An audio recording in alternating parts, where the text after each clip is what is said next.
Fala, galerinha! Partiu falar de espiritismo e, cara, esse partiu hoje tá um pouco diferente, hein? Tem uma galera especial aqui comigo. Estamos hoje com o Cássio Vantu e a Juliana Natividade. Bem-vindos, Cássio, Juliana. Obrigada. Muito obrigada por vocês aceitarem estar aqui com a gente hoje, viu? É um prazer, né, Cássio? Falar de... Mediunidade é sempre bom. Adoro. Já deram um spoiler aí. Nosso assunto hoje é mediunidade. Mediunidade na infância, na juventude. Abafa. Todo mundo tem essa dúvida. Todo mundo, às vezes, tem uma pulguinha atrás da orelha, querendo saber alguma questão em relação a isso. E hoje a gente está para sanar todas as dúvidas de vocês. E caso vocês tenham perguntas que não forem respondidas aqui, deixem nos comentários que depois a gente vai responder lá para vocês, beleza? Mas o Cássio e a Juliana fazem um trabalho iradíssimo na Federação Espírita do Distrito Federal e eles vão contar um pouquinho pra gente como é esse trabalho mediúnico com os jovens. Começa aí. Eu? Gente, a história começa com o Cássio e o meu marido. Então você conta só. A gente tá fazendo. Tá, então eu começo falando assim, nós tínhamos um sonho de muito tempo da gente frequentar já várias reuniões mediúnicas, e nós percebemos que havia um gap ali, um grupo que não estava sendo atendido dentro das reuniões mediúnicas, que era exatamente os jovens, porque nós conhecíamos reuniões que tratavam crianças, né, de 0 até 11, 10, 12 anos, mas não e tínhamos reuniões que tratavam adultos, mas não tínhamos reuniões que tratavam especificamente jovens. Que tipo de jovens? Jovens com desabrochado da mediunidade e jovens também com problemas obsessivos, às vezes graves, que precisariam de um apoio, de um carinho, de um atendimento mais específico. Então, nós conseguimos, junto à Federação Espírita do Distrito Federal, esse espaço, uma reunião de pessoas, de médiuns, doutrinadores, uma equipe com vários psicólogos, para tratar de jovens da fase dos 12 anos até os 29 anos. Às vezes acontece de termos um menino de 10, 11, às vezes acontece de termos um jovem de 30 ou 31, mas nossa faixa etária é exatamente essa. Essa muito pegada aí. E a importância de um olhar diferenciado, né? Quando é uma criança, existe aquela fala, aquele cuidado, o que vai acontecer lá dentro, em questão de tomar um passe, uma conversa fraterna, né? O atendimento externo. Agora, para o jovem, como que a gente deve agir, como a gente deve se colocar, qual é o tipo de fala que eu devo estar realizando nesse momento, e até porque o jovem ele já tem consciência do que está acontecendo, né? Ele tem maturidade em relação, comparado com a criança, né? A questão de entender o que está acontecendo, então é mais fácil de conversar, mas essa conversa tem que ser igual ao adulto, essa conversa ela tem que ser diferenciada. E é essa pegada que a gente está tentando realizar. Já é um projeto que já passou os 2 anos, né, Cássio? Já está indo para o 3º ano e está sendo muito gratificante participar e ver todo o histórico de crescimento, de coisas que estão acontecendo durante o processo e tudo mais. Está bem legal. Muito legal, gente. Parabéns aí pelo projeto, por lembrar dos jovens, né? E começar a trabalhar com eles. E como é que funciona exatamente? Como é que vocês fazem? Geralmente as pessoas são indicadas por pessoas do grupo, da reunião, ou muitas das vezes chegam por outros caminhos bem inusitados. Então, esse jovem chega para a gente, nós conversamos com as pessoas que são mais responsáveis pelo jovem, né? Seja um tio, um avô, um pai, uma mãe. Assim, quando é menor de idade, a gente pede para que esse responsável esteja junto. Quando é maior de idade, a partir dos 18 anos, já não, né? Já pode vir sozinho, se for o caso. E a gente faz uma primeira conversa com ele para saber o problema. Então, a partir dessa conversa, a gente faz uma pequena triagem, encaminhamos primeiro para esse grupo de atendimento fraterno, onde eles batem papo em conjunto, tem uma equipe que vai conversando com eles. Depois disso, eles vão tomar um passe na reunião mediúnica. tomam o passe, depois que tomam o passe se retiram, e logo em seguida corre-se essa reunião da melhor forma possível. Se tiver alguma comunicação de um mentor, nós, na medida do possível, podendo ser passado, a gente repassa para o responsável e para o jovem do que ele, enfim, quais são os procedimentos que ele deverá seguir a partir dali. E a gente vai conversando e vai acompanhando. Ju, quer falar alguma coisa? É isso mesmo. E o mais importante, tem todo o trabalho de desenvolvimento, passe da reunião mediúnica, mas a conexão e o acolhimento no jovem, no processo de atendimento fraterno, que está sendo o diferencial, porque o jovem quer estar ali, ele se sente acolhido, mesmo com a presença do pai, o foco é o jovem, a leitura é jovem. Então, nessa sala de conversa fraterna tem música, tem conversa, tem atividades, tem histórias.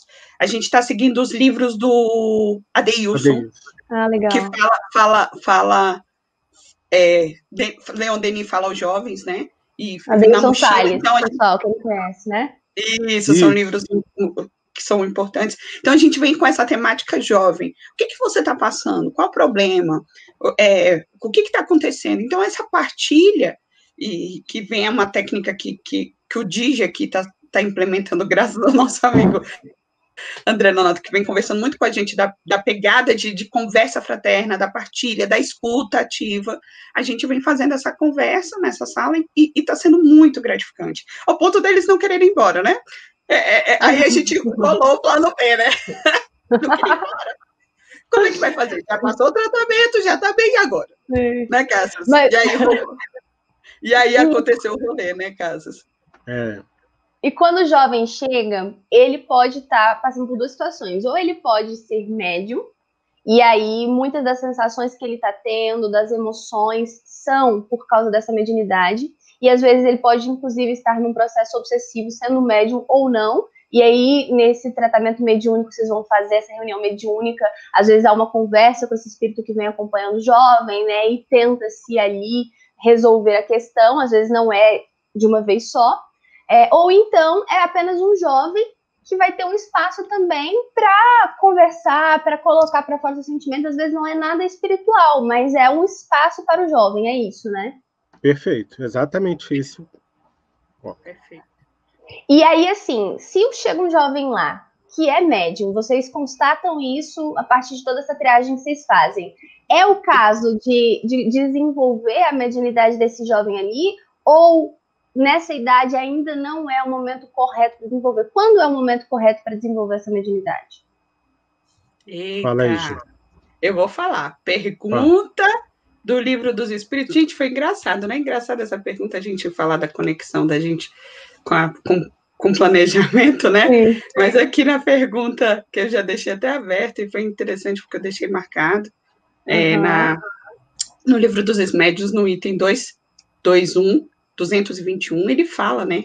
Se há inconvenientes, sem inconvenientes, em que idade pode ocupar sem inconvenientes a mediunidade? Gente, não tem idade. É a primeira coisa que ele fala, não há idade precisa. Tudo depende inteiramente do desenvolvimento físico e ainda mais do desenvolvimento moral. Então, a mediunidade é orgânica. Ela vai acontecer independente, e aí estão os livros, né, Cassius? O livro que me foi meu chamariz na adolescência, que foi Recordações da Mediunidade, Vônia, ali aos 9 dias de nascido. Então, a gente tem que entender que a mediunidade ela é orgânica e ela faz parte da nossa evolução, e ela não vai diminuir, ela vai aumentar. Sim. Certo? Com a nossa evolução, com a transição dos mundos, ela vai aumentar. Então, essa vinda da adolescência, ali, do desabrochar da mediunidade, talvez em alguns momentos, como o Cássio falou, um pouquinho mais cedo, ali no final da infância, ou até um pouquinho mais para frente ali vestibular, época de vestibular, muito atribulado, acontece muito. A gente tem que encarar de forma natural, de forma de que dá para equilibrar, de que e não é só, caso você me ajude aí, mas não é na reunião mediúnica que eu vou estar equilibrando 100% a minha mediunidade. Você pode até ir para a reunião mediúnica e a mediunidade não equilibrar, né? A gente tem que entender todo o processo que é orgânico, que é natural, que é dia a dia, que é contexto de mudança, reforma íntima. Então, é nesses aspectos muito... eu acho que até essa acolhida, essa fala, essa conversa fraterna de explicar que mediunidade, ela vai estar com você. E a gente vai estar trabalhando. Vai ter algum momento que você vai ter que ir para a reunião mediúnica. E a gente vem até vendo essa lacuna de forma intensa, né, Cássio? Planejamento aí. Joana de Anjos coloca muito bem para a gente esse momento desse desabrochar. O momento que o espírito ele começa a mostrar quem ele realmente é. Então, problemas passados, né, vêm à tona nesse momento. E influências de espíritos inimigos nossos, de outras existências, também se aproximam com maior intensidade nesse momento. Então, é um momento que é necessário um amparo, um carinho muito grande, como a Ju falou muito bem, momento de escolha profissional. O jovem não sabe o que ele quer fazer da vida, não sabe o que ele vai ser, porque nós sabemos que é uma responsabilidade muito grande escolher o seu futuro. E tem uma pressão. Pressão familiar do grupo social, é tio, tia, irmã, avô, avó. Não, e aí ele não sabe.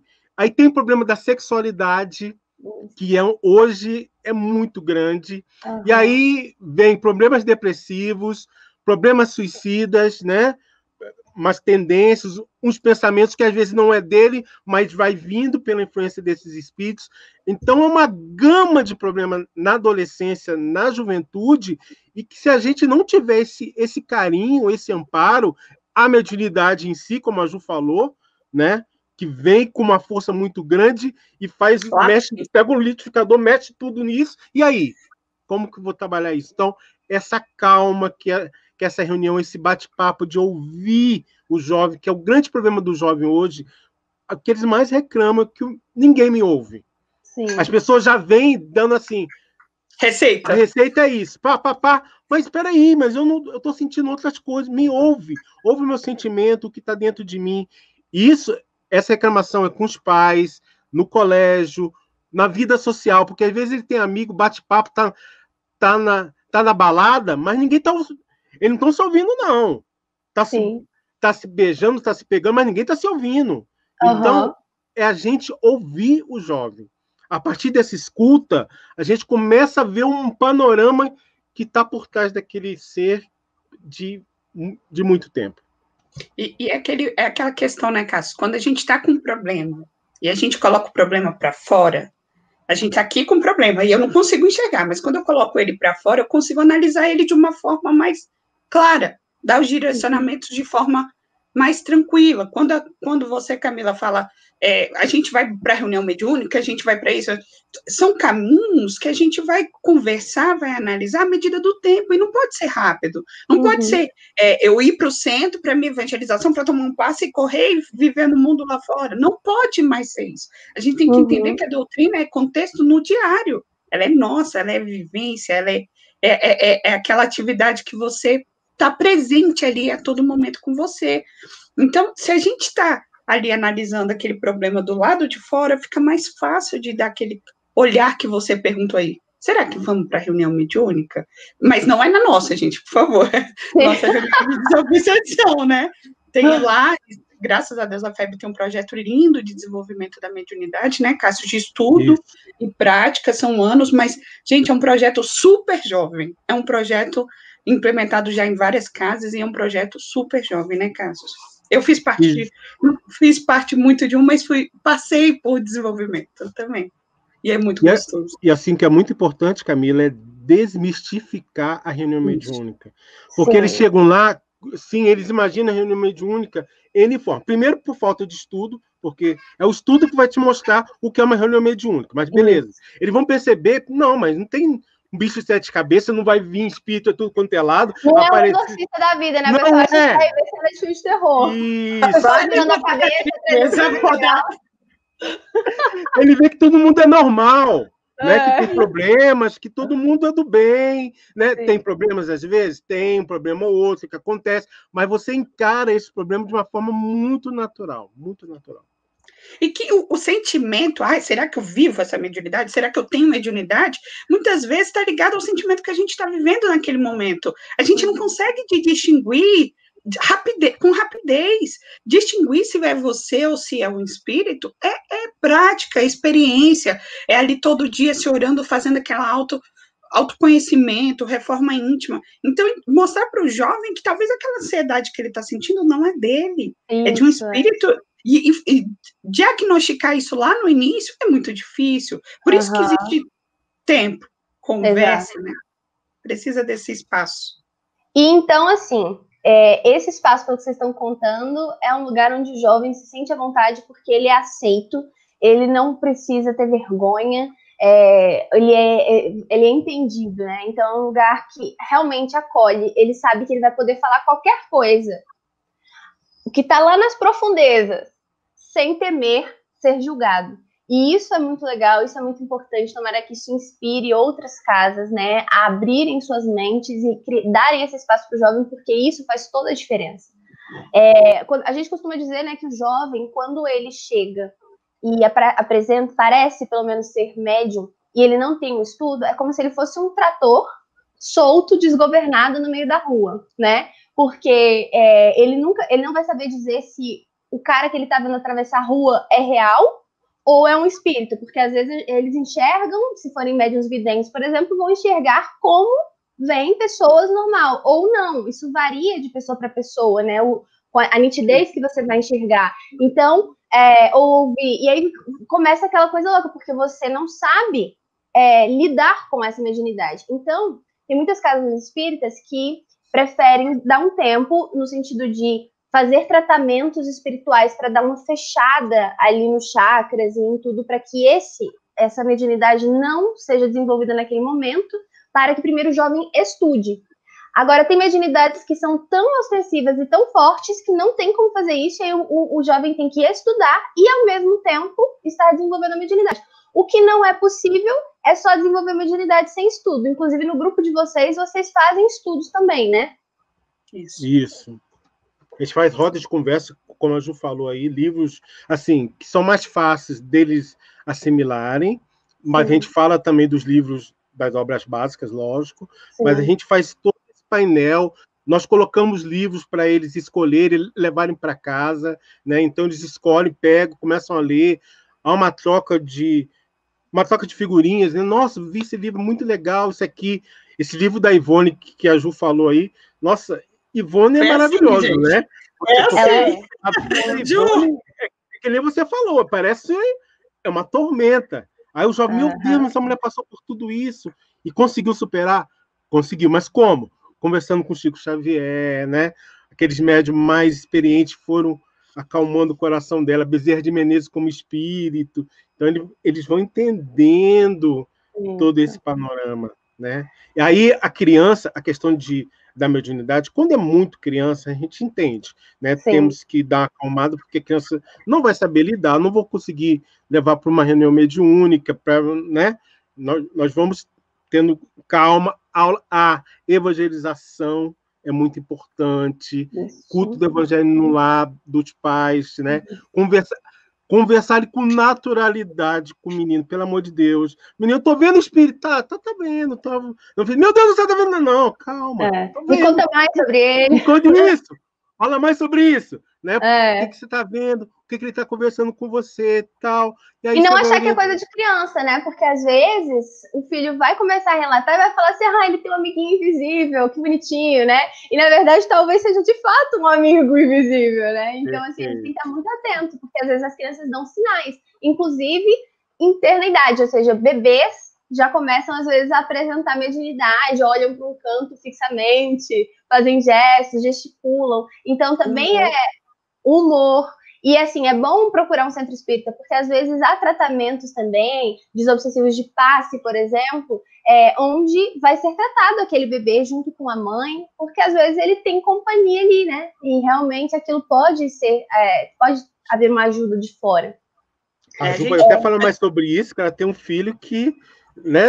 Quantos anos que ele já sente a presença dos espíritos, Ju? Gente, desde pequenininho. Ai, gente, o nosso tempo tá acabando. Infelizmente, a gente tenta manter aí dentro dos 20 minutos para não ficar muito pesado para vocês também. Então, vocês vão ficar aí na dúvida. A Cassis acabou de falar que a Ju passa por isso em casa com o filho dela. No próximo programa, ela vai continuar contando isso pra gente. Não percam, porque o assunto continua e a gente vai trazer muito mais informações sobre mediunidade, né, pessoal? Então, a gente se encontra no próximo programa, segunda-feira que vem. Tchau, tchau.